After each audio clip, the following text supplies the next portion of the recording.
Good afternoon. I am your mystery guest, and I will be joining Colonel Holowchak for 40 41st episode of The Real Thomas Jefferson. And this one will be Jefferson and the Science of Liberty. And I cannot reveal my identity because it might be a security leak, the likes of which might impact national security. I am coming to you from outer space. You see behind me a very famous nebula. Can anybody guess which one that is? That was a nebula that changed the course of astronomical history. So you might say it has astronomical significance. It influenced the theorizing of William Herschel, one of my favorite observational astronomers, if not my favorite. Anyways, I will be grilling you and asking the Colonel some questions.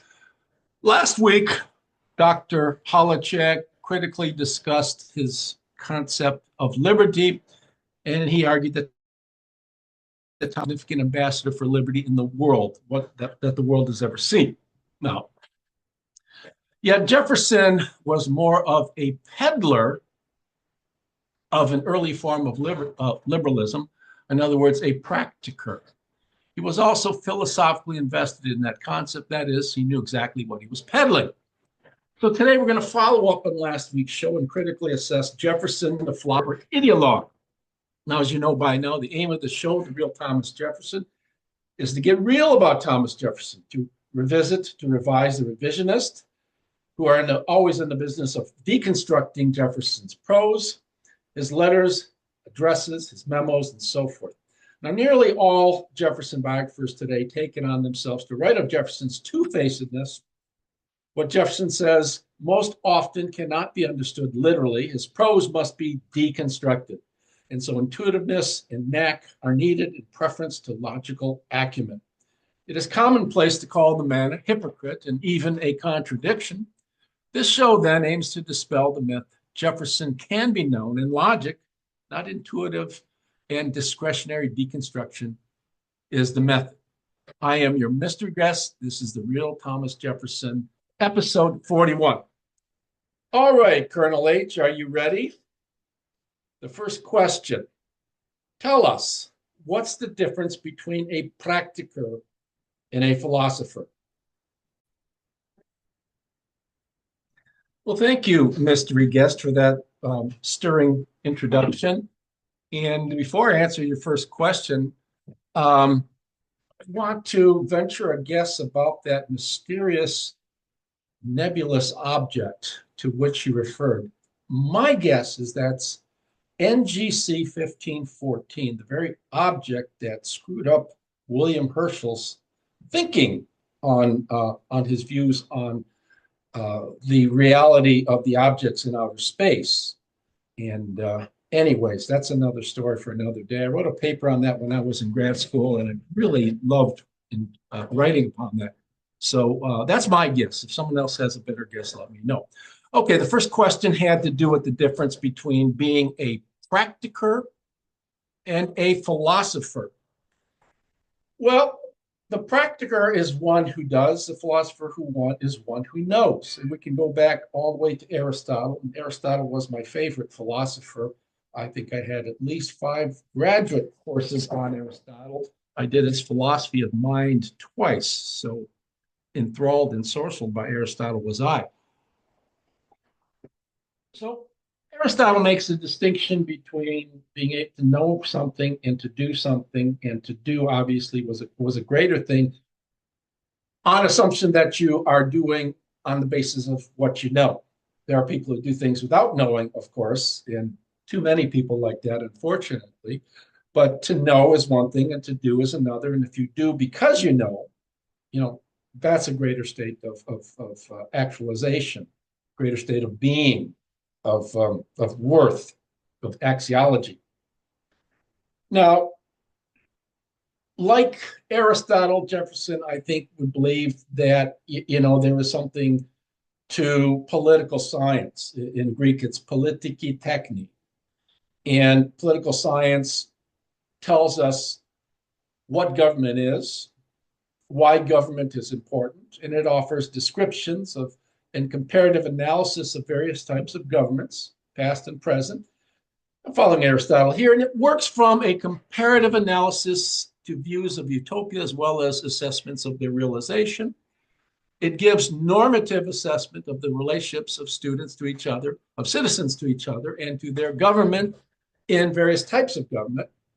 And finally, it critically assesses subjects such as freedom, today especially equality, placement of power, where power should go, the number of persons governing in the government, whether we have government by one, few, oligarchies, or many, polities or democracies, the justness of war and revolution, how a society ideally ought to be constructed inter alia.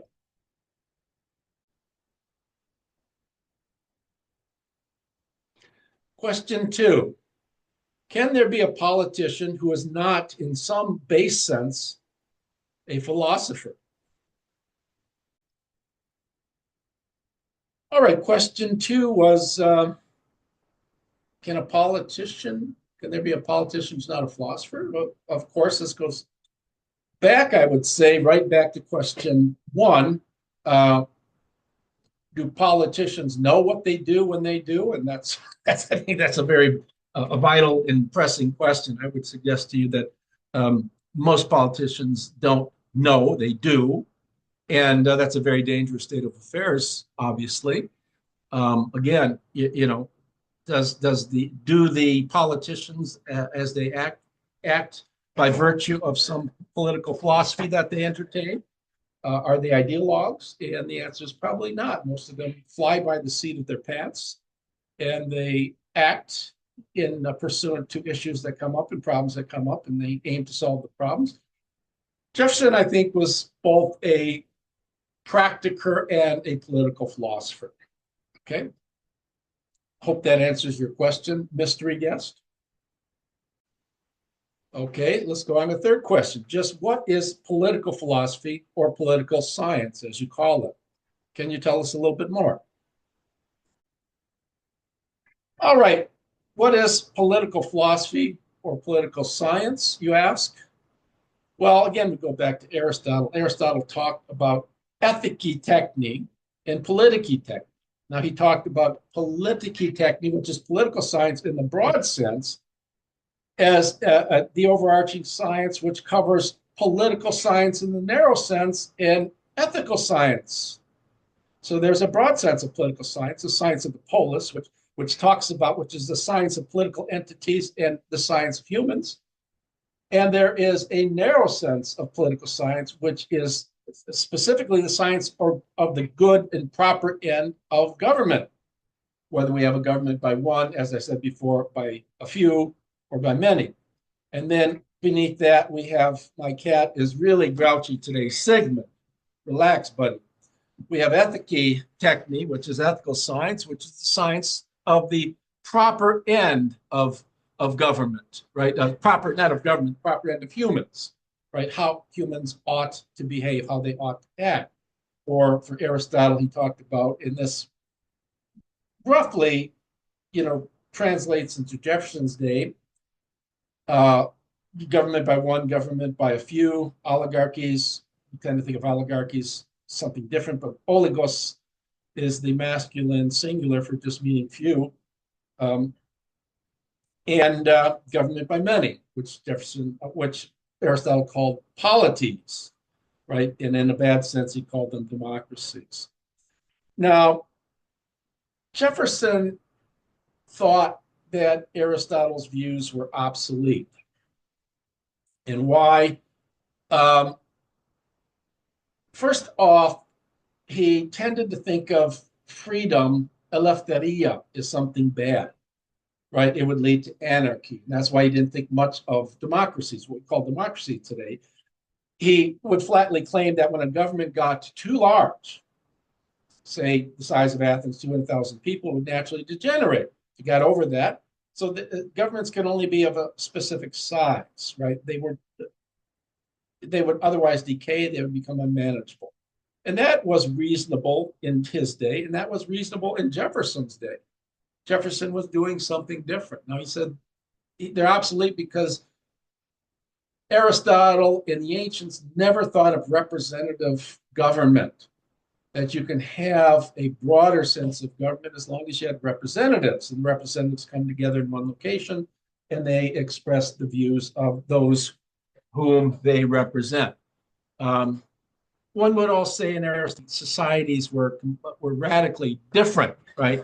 So in that sense, things were obsolete as well. Philosophers had different world views. Weltanschauung in the German worldviews. Aristotle's cosmos was static.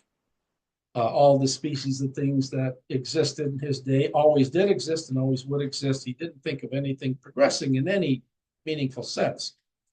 Now,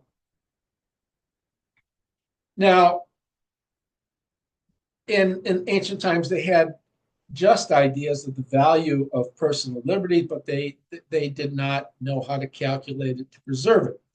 I write what Jefferson says.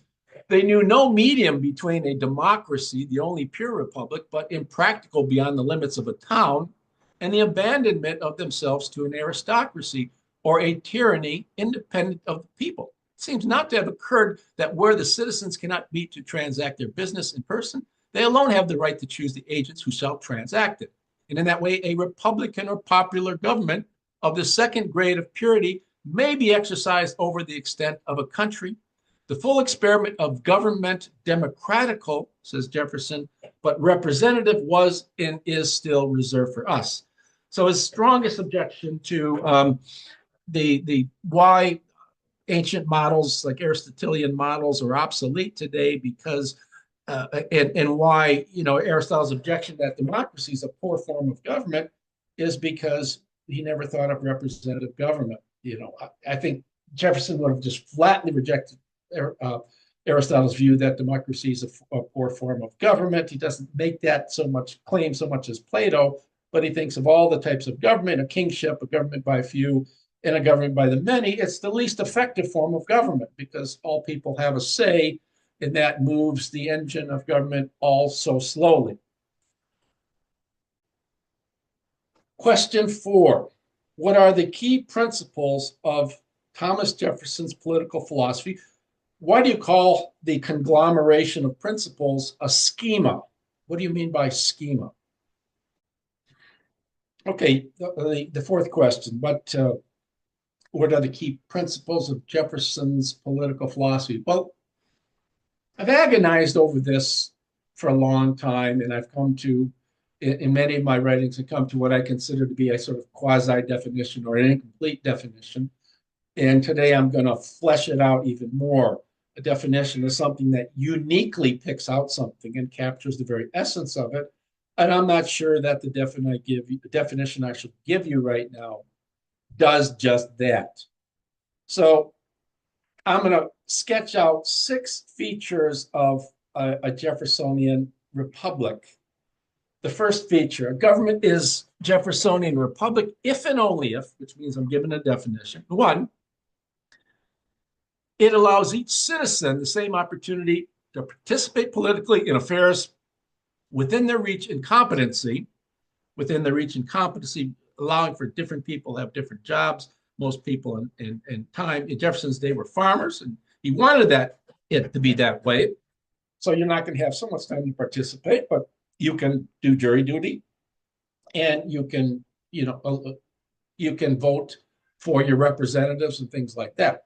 A second claim: it encourages such participation through education aimed to show that republicanism fails without citizens' fullest participation. So the mandate that there be fullest participation. This is so critical for us today, right? We need to keep participating. We need to know the names of our representatives. We need to participate in representative government. Otherwise, these representatives will not represent us, our interests. They'll represent their own. Jefferson thinks government will become corrupt. Okay, it employs representatives chosen and recallable by the citizenry in functioning for short periods for affairs outside the citizens' reach and competency. So again, the feature is here we can have, as he says in his second inaugural address, we can have large government if we have representatives elected by us and recallable for us. Okay, a fourth, Peggy, be quiet, buddy. Come on. Fourth, it functions according to the rules periodically revisable established by the majority of citizens, a very important condition. In letters in 1816, Jefferson literally narrows his definition of republicanism just to government that respects government that represents the interests of the majority of the people, right? So that might be, these are all necessary conditions.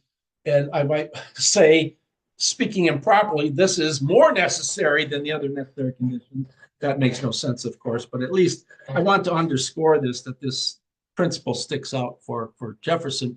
5, it treats each generation as sovereign. Generational sovereignty is something that most people who analyze Jefferson's political philosophy leave out. He talks about this in a 1789 letter or 1787, I don't remember, to James Madison. He's still in France. I think it's 1787.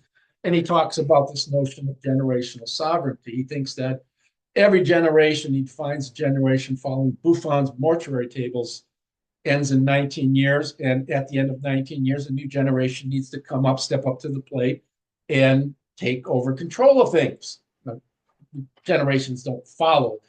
They're not, one generation doesn't include another. There's more continuity.